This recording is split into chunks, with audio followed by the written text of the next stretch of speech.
foi por meio de um decreto, o decreto número 622, do dia 21 de dezembro de 2007, que o então presidente Lula modificou o inciso 2º do artigo 9º do Estatuto do BNDES, para permitir ao banco financiar a aquisição de ativos por empresas de capital nacional no exterior.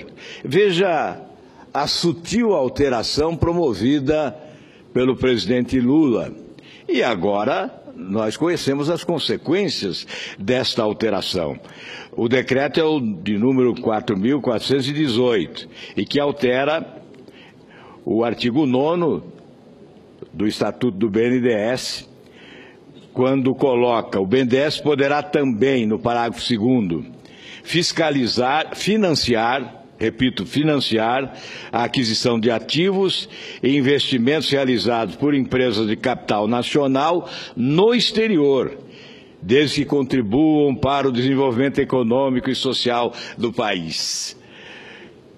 Contribuem com o desenvolvimento social e econômico de que país? Porque é evidente que quando a JBS, com recursos do BNDES, comprou frigorífico nos Estados Unidos, estava contribuindo para o desenvolvimento econômico e social dos Estados Unidos e não do Brasil. É evidente que o Brasil só perdeu. Após essa mudança no Estatuto Social do BNDES, o governo federal aprofundou o processo de endividamento da União para direcionar mais dinheiro ao BNDES. Vamos repetir números que, incansavelmente, eu já repeti aqui diversas vezes. Foram 716 bilhões de reais, de 2008 a 2014, durante 6 anos, portanto, empréstimos da União ao BNDES, 716 bilhões de reais.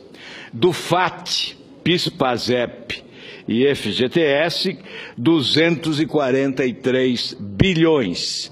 E o restante do Tesouro Nacional. Do Tesouro Nacional foram repassados, portanto, ao BNDES 473 bilhões, um absurdo inédito, jamais visto na história desse país. Portanto, os brasileiros pagarão 184 bilhões. Subsídio para a diferença entre uma taxa de juro paga pelo governo e a taxa de juro oferecida pelo governo aos empresários beneficiados nesse esquema de corrupção. Bom, esse dinheiro todo que foi dado a esses empresários, ele já estava disponível no BNDES? Ele já estava disponível no caixa do governo? Não. Agora você vai entender de onde veio o dinheiro que financiou aquelas empresas que eram aqueles modelos de grandes empresas brasileiras no exterior e quem vai pagar a conta. Quem vai pagar a conta você já desconfia, né? Mas vamos saber quanto é a conta, de onde veio o dinheiro e como que isso vai ser pago. Esse dinheiro não estava disponível no caixa do Tesouro Nacional. O governo foi buscar esse dinheiro, emitindo títulos públicos, foi buscar esse dinheiro emprestado, pagando juros de mercado, juros taxa Selic, a 14,25%. Esse mesmo dinheiro foi repassado ao BNDES com juro igual a TJLP, que oscilou no período entre 5% e 6%. Portanto, o governo pagava o juro de 14,25%. Esses empresários que agora estão correndo da justiça, esses empresários pagavam ao BNDES um juro de 5% a 6%. E essa diferença, quem cobria essa diferença? Quem cobria essa diferença? Ora, você que está ouvindo esse discurso agora e que paga impostos. O contribuinte brasileiro subsidiou essas taxas de juros privilegiadas praticadas pelo governo brasileiro através do BNDES com os chamados campeões nacionais e, mais do que isso, com os países amigos de quem governava o Brasil.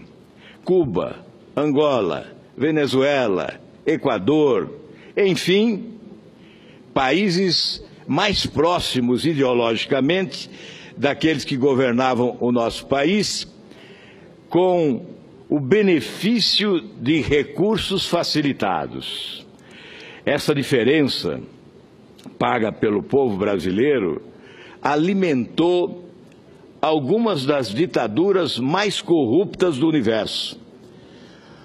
Alguns ditadores tiveram sobrevivência graças a esses recursos que saíram dos cofres dos trabalhadores brasileiros, especialmente, através do FAT, do PIS/PASEP, do FGTS. Recursos pertencentes aos trabalhadores brasileiros foram repassados para alimentar as ditaduras sanguinárias de outros países, alimentando também a corrupção internacional. Bom, para vocês terem uma ideia, em Angola, o ditador José Eduardo dos Santos está deixando o poder, coisa que ele já havia ameaçado fazer diversas vezes, mas ao contrário de todos os prognósticos de estudiosos, ele não está passando o poder para nenhum de seus filhos, ele está passando o poder para o ministro da Defesa, depois que o seu caixa parou de ser alimentado, de ser inundado com dinheiro de empreiteiras brasileiras e depois que o marketing parou de ser resolvido pela mão amiga que ele tinha em solo angolano sempre que a coisa apertava. A gente tem essa crise já tendo desdobramentos internacionais. E agora fica a pergunta, quem é que vai investigar por que em 2007 se decidiu que o BNDES passaria a financiar atividades internacionais?